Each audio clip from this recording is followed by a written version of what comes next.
The U.S. is in the midst of a bursting housing bubble, and it's going to be bad. It's going to make the 2008 housing bubble look like children's game or something like that.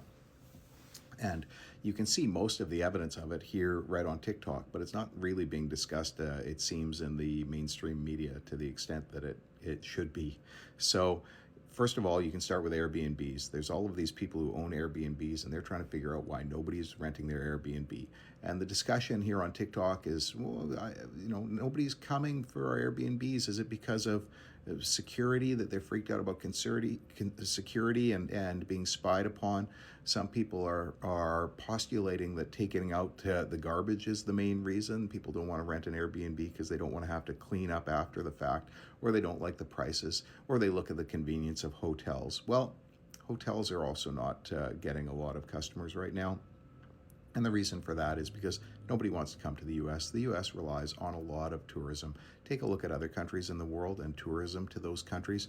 Very few countries experience or enjoy the benefit of people from around the world wanting to come there. Well, nobody's coming to the U.S. anymore. The tourism numbers are going to drop well over 50%, I would imagine, in the next couple of years because of Trump, because he's declared war on the rest of the world. The countries that were his allies and were the allies of the U.S. have been declared the enemies. Canada, right there, the neighbor that used to be able to trust them, has now recognized that we no longer can trust the U.S. And people don't want to come to the U.S. because they're worried about being picked up off the street and sent to a prison in El Salvador. And they don't want to come to the U.S. because it's just not cool to come to the U.S. anymore. This is not a place that is a country that is the light of liberty. It is now a country that has fallen into a fascist authoritarian dictatorship, it's just, it'd be like traveling to Nazi Germany prior to the start of the war, before 39. So people are looking at it and saying they don't want to come to the U.S. That's a huge cut to the U.S. economy. It's Europeans and Canadians mostly who were the ones who brought the money into the U.S. tourism industry. And so the reason Airbnbs are not getting rented is because the tourists aren't coming. And so there's lots of Airbnb owners right now who are looking at it saying, I don't even know if I can pay the mortgage on this thing, utilities or insurance for a building that I'm owning that generates no revenue for me and was a cash cow. Now think about the money that comes out of those people's pockets, right? They no longer have that money to spend, and so as a consequence, they are going to cut back, and that's just like a small percentage. Then think for a second about Canadians pulling the plug. So Canadians owned homes in Florida, and a lot of them have owned them for a long time.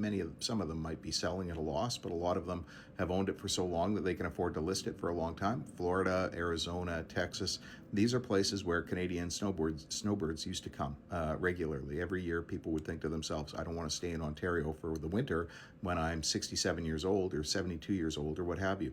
These people don't want to get picked up off the street. They don't want to run the risk of being in the States, and they usually are affluent enough that they can afford to go somewhere else. So they're going to go to Mexico, they're going to go to Spain, they're going to go to other places that are warm, and they're selling their places. So that's a flood of listings. And all of the people who are living there, who are trying to pay their mortgages and trying to get by, are facing a cut in tourists coming, right? So that pulls that money out of the local society, and then they're seeing their housing prices drop. And suddenly you've no longer got any equity in your house, and you've got another problem. You're in Florida, you're in Texas. Insurance companies know that climate change is real, right? And so that's the reason they're not providing people with insurance. But usually it's a part of your mortgage contract that you've got to have insurance on your house. So what happens when nobody will insure your house? You've got to provide a document to the bank that shows that you've got insurance, and you can't sell your house right now because your house is worth less than the mortgage amount. This has got to be the situation for lots of people, and if you look at the number of listings in Florida, the number of listings in Arizona, this is just the start, right? It's just the start, because it'll have a feedback loop. Then you've got all of these American government workers who've been laid off. So Washington, D.C., all of the listings have shot up there. And across the country, I mean, in a lot of these areas, the U.S. government employed people when there wasn't any other industry there for the purpose of basically spreading around the wealth. Those people had to be employed. They, were providing a valuable service to the American population, to the United States. But they've been laid off. They no longer are adding that valuable service, and all of those other industries that service those those organizations also will be looking at laying off their staff. So there'll be that catastrophic flow. But also, they won't have any money. And so in lots of poor areas where, there might be some government office that existed there partially to be able to provide the service and partially because it could exist anywhere in the U.S., and they put it there somewhere where it would help the local economy, all of those things are going to come out.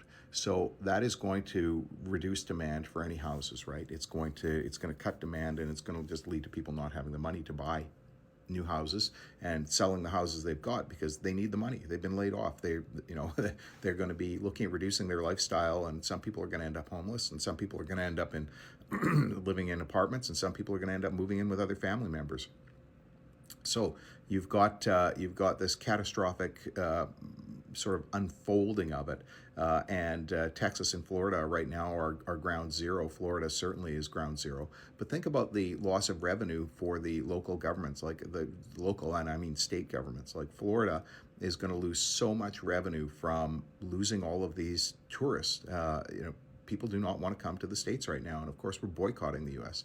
One of the things that Americans don't seem to realize is that their products are sold around the world. Whereas, Canadian products, you may not find it in some Australian home or something like that. You might not find it, a Canadian product in a Chinese home or in an English home, British home, in Europe. But you'll find American products everywhere, and products and services and things that are licensed, and the money goes back to the U.S. and provides like the foundation of the U.S. economy.